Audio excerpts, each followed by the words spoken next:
faith and persistence. You know, we pray before we make a decision and ask God, is this the right thing for us to do, the right move to make? Change is painful no matter what industry. People start getting a little bit nervous, right? If you can coach your team and let them know everything's reassurance, because everything's going to be okay, then you'll be able to navigate through it. Make sure you understand your finances. That's first and foremost. Your ignorance will be preyed upon if you're not cautious and you don't do your homework.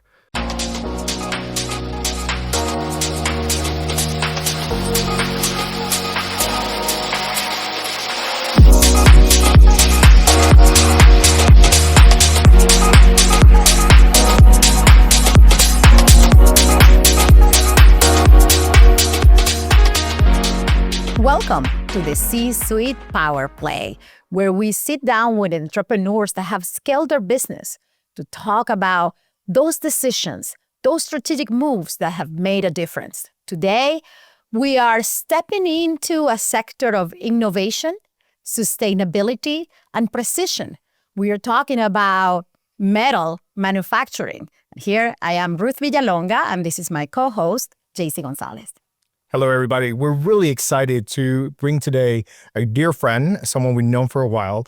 Christopher Sanchez is the president of CS Fabrication, a company who transformed traditional metalwork to an incredible technology-driven, sustainable business. So we're excited. I want to hear more about how you really taken this in Miami and Las Vegas. We're going to talk about a little bit about that and how you grew the business. Christopher, welcome to the C-Suite Power Play. Thank you both for having me. Excited for you to be here. Congratulations on the C-Suite. I love it. It's great. Thank you for having me again. So, appreciate that. Do you want to start with like where we started in the business? Or Yeah, so why don't you share where you are now? Talk about some of those accomplishments you've done in these last 8 to 10 years, back when we met you, right? Because I'm looking at notes and it's, oh my gosh, it's exciting. Let's let the audience know why Ruth and I are just extremely thrilled for you to be here. Excellent. Well, currently we've moved CS Fabrication into more of a technology phase. So before this year, we were more just a traditional welding shop. Hammers, anvils, bandsaws, doing everything the traditional way, you know, marking holes out manually. And technology has changed our industry, just like every other industry, so much now that we're able to streamline so many of the parts. When you look at a building, everything is laid out like a puzzle. Everything has its own part number. And we take all those part numbers and we turn them into I-beams or columns or any kind of plates that you might see, and we start processing them out just like by the numbers. It's like you put a puzzle together, they put stuff together out in the field, you know, starting with piece 1 and working to piece, 1,000.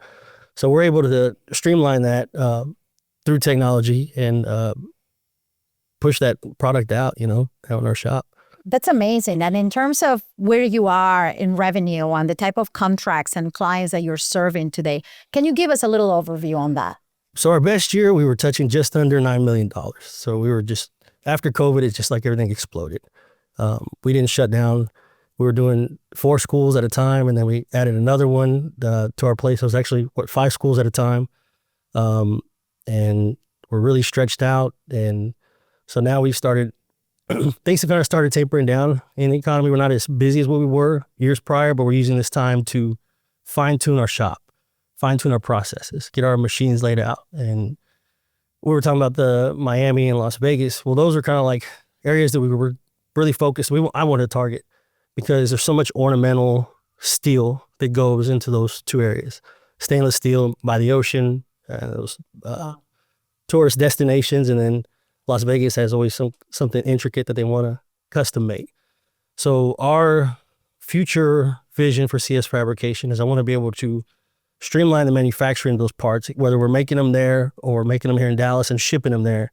We can take the same technology I was kind of talking about before. We can piece everything together, create that part, crate it up, and do your installation. So in our industry, you want to focus as much of the fabrication in the shop more than in the field, right? That's where you... They hate to say so casually, like 90 million, but like 3 states, and we put it like a Lego, right?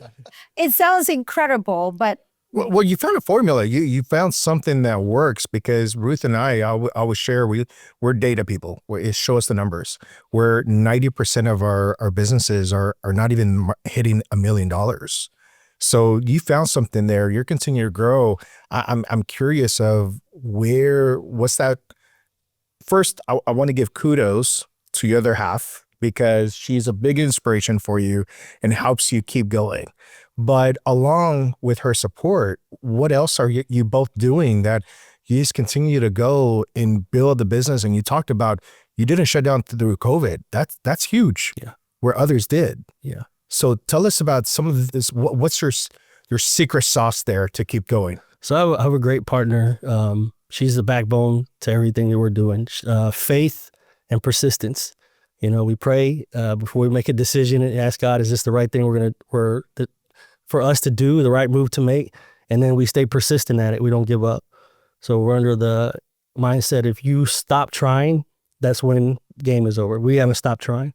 So we're always looking like, what's the biggest, the next milestone that we can hit? You know, we come together, we're like, where do we want to see this company go? We want to see it go more to an online where people can submit drawings from any part of the country, and we're doing the manufacturing here in Dallas and shipping that product to them. So that's things that we've talked about that we're trying to move in those directions. But yeah, just you can't do it without a good partner. And that's what I got. That's incredible. I guess the recipe is obviously a good support system, a good partner that is going to be with you, your ride or die. And that often probably makes you see things differently, especially in times of despair, right? But also you said something that we have heard time and again here in the show is the vision and that mindset of what's next. Like that conviction, there is a next, and I'm going after it. Sure. And I want to take that to go back to something we were talking about earlier today. You were saying that in your line of business in particular, you like to concentrate on price, precision, and quality was the other one? So we say can pick two things out of the three: speed, price, and quality. So we try to focus on quality and speed.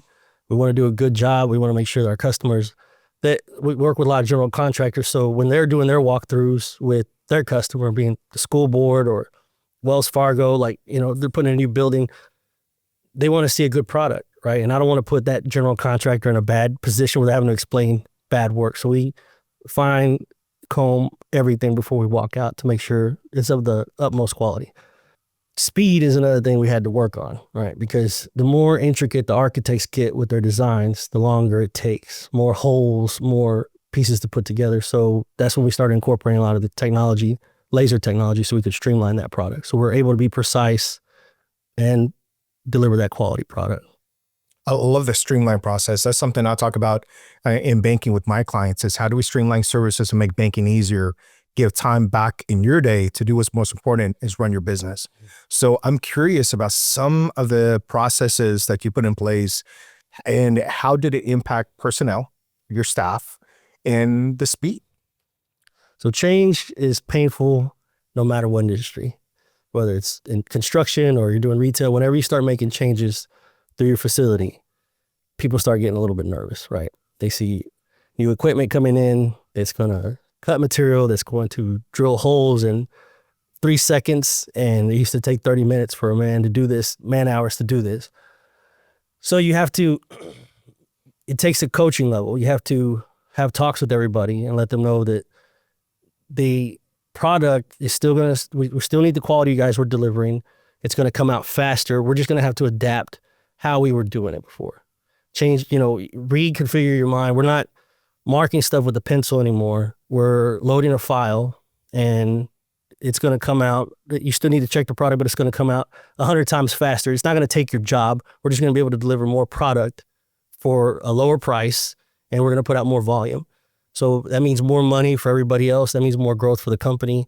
If you can coach your team and let them know everything's reassurance, because everything's going to be okay, then you'll be able to navigate through it. So just don't spook your team when new technology comes in. I think that a good learning from what I'm hearing from you is really be a strong leader that not only defines the vision, but helps them how everybody has a role in getting there.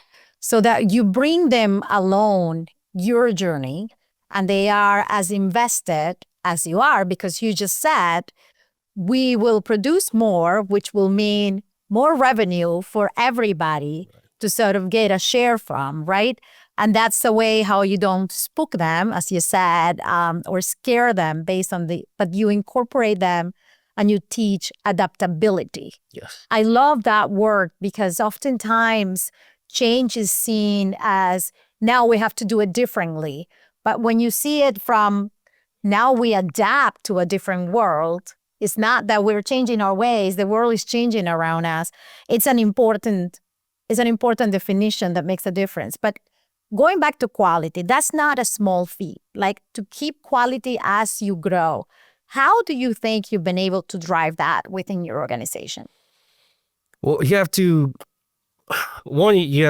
do a lot of personal coaching out in the field. So you have to show people, one, how to do it and what it's supposed to look like when you walk away from it.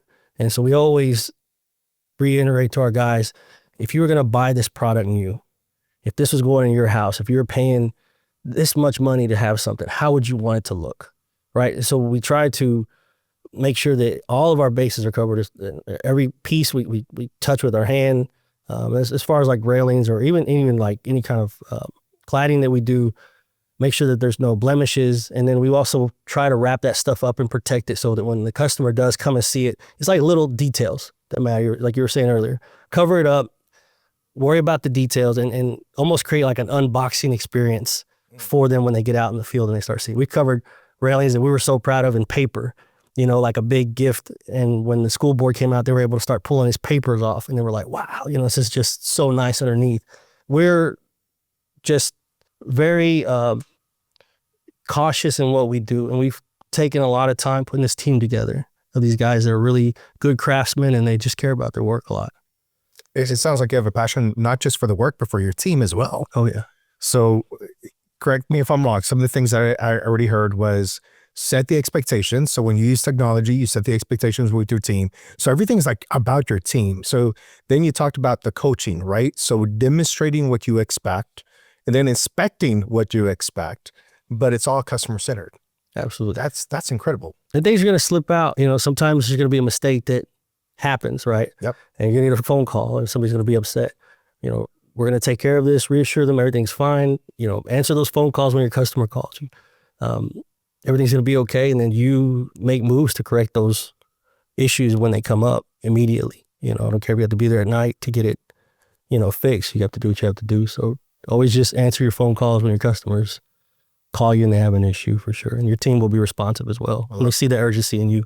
Exactly. And I love these. I think you have built an audience-centric culture. Mm-hmm. What I hear you say, it's all about the customer. How would you like it to be if it was you? Absolutely. If you have paid for it. And then the unboxing experience is an incredible marketing approach to really delivering high quality product, where you take the time to make sure your customer understand it is high quality and it is special, because you yourself are treating it as something special. I think there's such a strong culture built around that and how you're describing your organization. And I believe this is probably part of your success. I don't know a lot of other manufacturers that will wrap their work as a gift and give this to their end user as, this is my best foot forward for you. Where did that concept come from? Did it come naturally to you? Was part of the evolution? Or it's just always been a central value of the organization? Walk me through how that all came about. What sparked that fire, I think, inside of me and want to do more and create that experience was when you see the customer's face. When you do a really, really good job and you're proud of it, you can't wait. It's like a chef, right? When he is proud of his work, he's like, taste it. What did you think? Did you like that? And that's the feeling that we have. Like, you can't wait for them to show your product off. And so when you see the expression on their face and they're taking pictures of it and they're just so proud to have it in their building, or so proud that you built that for them, and they feel like they've gotten their value. So like, okay, how can we intensify that? How can we make it even more special for them? So that's what we try to, that's what I try to focus on is try to make like, how can we go the extra mile each time so they have a better experience? I love it. That's incredible. I want to talk about a little bit more about where you are. We talked about the technology or integrating the new lasers. Curious, how quickly did you adapt to that? Or because a lot of business owners don't want to make changes or they're hesitant to do that investment. So when was the turning point? How much did you invest and how was that financed? So we got loans for the equipment. And then you have to also invest a lot of your capital as well. You know, the bank will loan you, I think 80% most of the time. You still have to put a large down payment, but there's also a lot of soft costs involved with that. Electrical systems, ventilation, exhaust for like this and new equipment, stuff that you've bought in the main component. You purchased the main component, but now you have to tailor your shop so that this product or this equipment can run properly. You just don't be afraid if you're gonna do that. There's gonna be a lot of stuff you're gonna have to learn, right? It's investment in not only the soft cost, like we talked about soft costs for electrical, changing your building, but you have also a huge investment in time, downtime for your guys to learn, and then these extra hours that you guys are trying to calibrate all this equipment, make sure that we didn't want to sell anything, so we didn't sell any product during that time because we didn't want to promise something we couldn't deliver. Right. So we were kind of suspended orders for a little bit until we were like, I can't promise this plate until we know that the operator is confident in creating this plate exactly like the customer specified it needed to be. How long were you down? Just, I'm going to say it was like 3 months. Whew, wow. Yeah. 3 months. Yeah. And it was good in the time it was because it was January, February, March. So those are usually the coldest times, you know, so there's not a whole lot of movement. Everybody's kind of still on vacation the first part of January. And then in Texas, we're kind of so cold in February, sometimes things shut down. So everybody was in the shop trying to keep warm, but we're also trying to get this new equipment online and try and learn how to use it. So. I think it's remarkable that you really put forward how an investment can really be key for the next level of growth. A lot of entrepreneurs sometimes are afraid of, I don't want to lose my capital into the next big thing, and then it doesn't prove to be as essential to my growth, or it's not going to propel me where I want, or they don't take the time to invest in people and in the infrastructure around them to adapt to that other new investment. So, you know, there's a hard cost of the machine, but as you said, there's a soft cost of investing 3 months of operation. Yeah. In getting things right. And I think that's such an example. You're not going to get return right away. Exactly. It takes time. It takes patience. Yes. And it takes commitment to quality, because you could have gone out there and start like dishing out plates that were okay. Yes. But I guess as a leader, and I want you to go into this, because the next question is really about the key principles that guide you as a CEO and have really ensured that sustainable growth and scaling. But it seems to me that quality and your customer are two main principles that drive your operation. But as a leader, walk me through what are those principles that are not just rooted in who you are, but also have allowed you to drive the business the way you have. Main value, communication, trust, and you have to rely, you know, you're building a team, but so that takes a lot of not always giving the best news, but being honest about where you're at. And so when your team understands what you're going through, or your team understands where your company or the market's at right now, they kind of will help you make those adjustments as well. And they kind of go along that journey with you. So I just try to be honest with my customers. If we can't deliver, I'll tell them, you know, there's going to be another 2 weeks before we can get there. If it's, you know, your staff and they want a raise or something, you're just like, yeah, you know, now's a good time, or, you know, you've been doing a good job. And if the money's there and the business is doing good, great. You know, you're honest with them. But if you tell me, you know, it's been a little bit slow, we're going to have to kind of cut things back right now and, you know, move that for a later time. Let's just hang it out. And they do. And so when we get to that point, you know, you fulfill those promises, just be honest with them.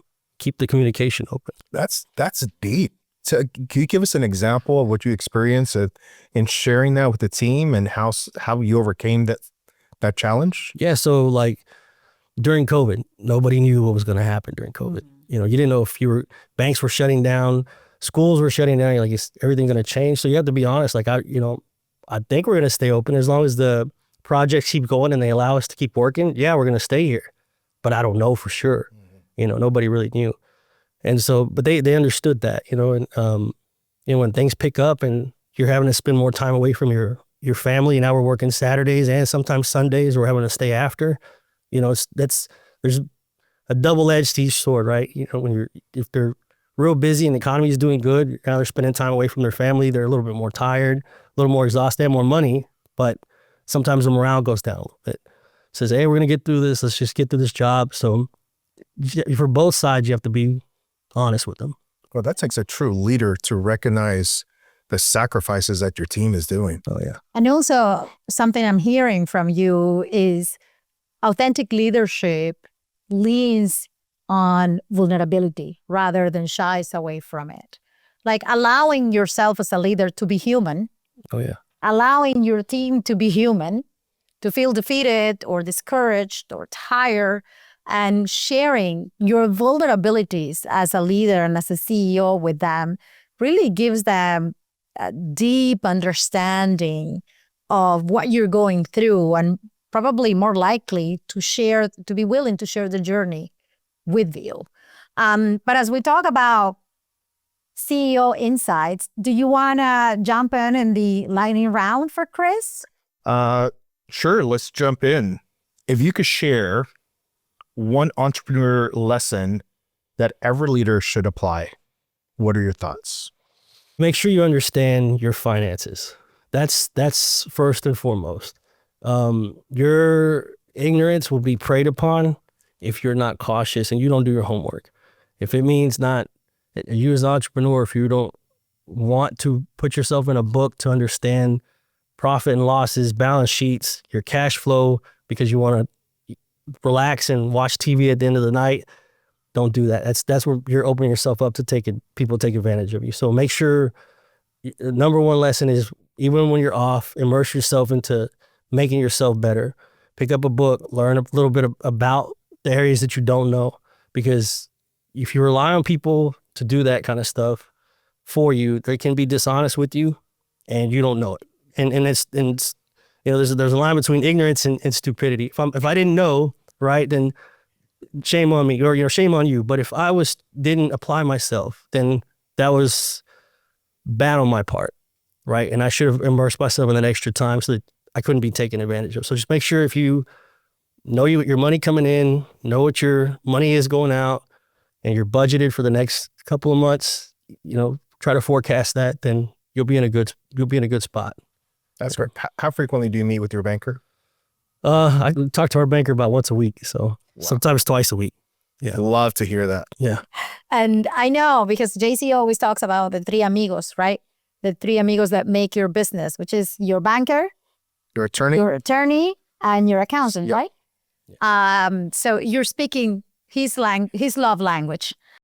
Now let's go on the second part of the lightning round. Is one mistake you would never repeat, or you wouldn't want to repeat? Wow. One mistake I wouldn't, procrastination. Things that I should have done, I should have invested in technology and made those leaps of trying to scale, and like we talked about, that investment in time and people. Don't be afraid in hesitation. That hesitation, you could probably be ahead, you know, I'll probably be ahead another 2 or 3 years, but don't let your fear take over your decision making. And there has been times before when I let my fear take my decision making. So not anymore. We're walking with faith, and we just go for those moves that we're trying to, if it's going to mean better for the business. First thing I was thinking when he said that, and he just said it right now, being people of faith. The seed was planted. It was planted for a reason. We just need to act on that. That's right. I agree with that. Pray for rain after you plant your seeds. So there you go. Yeah. Let's talk about one metric you track daily to measure company performance. Honestly, no, I don't. I would say, if I'm not, sometimes you're as an entrepreneur, when you're starting your business, your time is split up so much, but you need to make it a point. If you skipped it Monday, get to it Tuesday, at least 3 times a week, I try to go Monday, Tuesday, and Friday to know where we're at, where are our sales, and that's just if we're really busy and making a lot of changes, or just so much requires your attention. But you need to be looking at least 3 times a week. What were your sales? What were your expenses? And how much money do you have in the bank? So. I know a very successful entrepreneur who actually told me one of his secrets to grow this $50 million public relations agency was he created early on with his CFO a little formula. He said it's like 4 little boxes that I look at every morning, and it takes him only 5 minutes. But with that, he knows sort of where the business is at, and that's how he starts his day. So I guess it's the same principle, right? It's really know where you are, because that's the only thing that is going to allow you to pivot if you have to. And speaking of pivoting... Well, before we jump into that question, I got a question. So to follow up on that, we had 2 episodes or 2 speakers mention working on the business and working in the business. So that kind of mentions you going up to supervise to see where it is, working in the business. Curious as a follow-up, what are some of the things that you do to work on the business? Working on the business is are we going to build a different website? Are we going to go into more of an online sales? What's a derivative of where we're currently at right now? We're a subcontractor that bids to general contractors. Okay, well, when that starts to slow up, working on the business means I need to keep that income coming in. So should we look to more online sales, different areas and customer demographics? How can we reach them? And working in the business is, making your rounds to the shop, talking to your sales team, so you have to kind of 1 foot in, 1 foot out, I think. And I would say, working on the business is one of my favorite things. I would say also for leaders like you, working on the business is also working on your thought leadership and on your brand, making sure that if they are, which they are, trade publications, you are being quoted or interviewed in metallurgic manufacturing publications that are talking about the latest and greatest, that you're going to the right conferences, that you're receiving the right awards, or that you're in the circles where the decisions at the top of the industry are being discussed, so that it's easier for you to leverage who you are when you come into a new territory for expansion, for solidifying your company. So thank you. That was a great question. And then we have one about, what are you betting on for next year? I'm betting that you never really have peaks and valleys go together. And I think this year in 2025, the first part of it was kind of like a valley. And talking to some of my other customers, they have had 25 years of customer share with me of their past sales. And this was en route to be the second slowest year of their last 25 years. But the trend was very reassuring. It was like, the 2011 we dropped, but 2012, 2013 we just shot up and spiked. So I'm projecting and predicting that that's going to happen this next time around. We're kind of in this we're in our area, in the construction area. It's kind of, taking a little bit of downturn, unless you're in the data centers, but retail, schools, everything kind of dialed back. But I'm thinking that's going to shoot back up in 2026. It's got to. God willing. Yeah. So Chris, a lot of great information. I love the quality. We want to give a little bit of credit to you. If someone wants to reach out to you for business and to help continue to scale, how can folks get a hold of you? So they can visit me online, www.cs-fabrication.com.